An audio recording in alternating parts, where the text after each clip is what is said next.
Hi, I'm Sam Norman and you're watching Book Zone, and I'm going to be speaking to William Sutcliffe about his novel Whatever Makes You Happy, which is by Bloomsbury.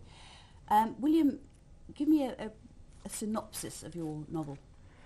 I suppose what it's about, the very short version is it's about adult men and their mothers, which is... It's a very interesting topic. I've always thought so. It's a rich topic and it's a completely taboo topic. That's why I was drawn to it.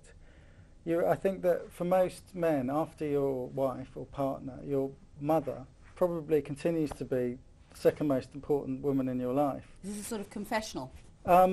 Well, it's a triple narrative. It's about three sons and their three mothers. I think I'd find it very difficult to write a book about a son and a mother, because you'd worry that everyone would think it was you and your mother, even if it wasn't. Get into huge trouble with your mother. Exactly, and that. But I've sidestepped that, luckily, by writing about three men and their mothers. And it's about three men all in their early, mid-30s, who are all a bit feckless.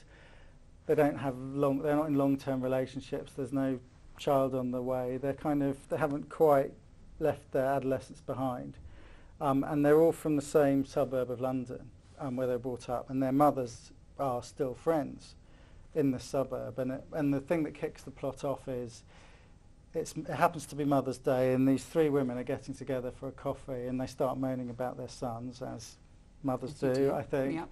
And they whip each other up into more and more annoyance with their sons, about how their sons never phone them, they don't really know their sons anymore, all this stuff they gave their children when they were young, and now their children just treat them like they're old and useless and boring, and they don't want to know them, and they all kind of want to be grandmothers, but they feel like their sons are, in their mid-30s, and they're not even beginning to think about having children. And so one of them says, well, why don't we just go round there for 1 week and just move in on them without warning them, and stay for a week and find out what's going on, see what they're up to. Otherwise they'll just shut us out and we'll never know. And it's like, and they say it as a joke at first, and then they decide to actually do it. So it's about what happens basically when these three urban 30-something guys suddenly have their mothers descending on them for a week. And does it turn out to be a good idea, or can't you say? Well, I think it does, because one of the things in comic writing that I don't like is I don't like comic writing where you feel like the author is up there above all the characters, kind of laughing at humanity for being stupid and all of their foibles. And I don't like books where you feel seeping through the pages the sense that the author thinks he's cleverer and better than all of his characters. So I try and write in a way that where it's kind of sympathetic. There's some of it's from the son's point of view, some of it's from the mother's point of view. If anything, it's more sympathetic towards the mothers than the sons. But I think there's a lot of quite serious stuff in there. It's a comic novel and it's a funny scenario, but I hope there's a lot. What makes it interesting, I hope, is that there's actually a lot of serious emotions behind this and behind these relationships, and so the feelings of love you continue to have to your child. Which as the child gets older kind of are reciprocated less and less, I think. I read somewhere that someone said that your job as a parent is to teach your child to not need you anymore. Exactly, yeah.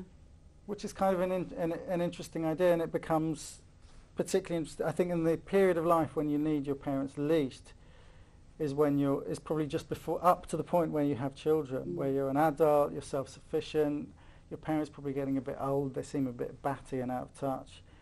And then once you have children, suddenly you need your parents again, and a lot of relationships are fixed that way, and the parents are very pleased to have grandchildren and to be needed.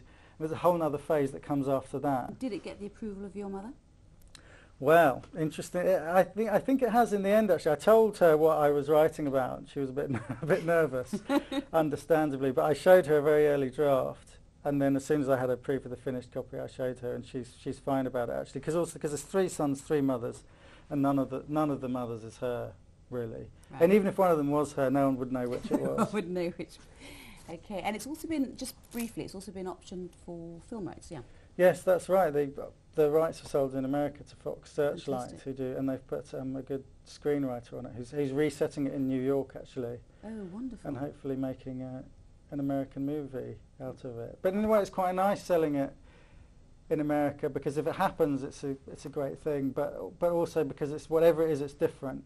If it's great, then that's great, and if it's not great, then it's just something different that wasn't great. I don't feel that it could. I don't feel it can harm the book, really. Well, best of luck. Thank you. Thank you very much. That was William Sutcliffe talking about his novel, Whatever Makes You Happy, which is published by Bloomsbury.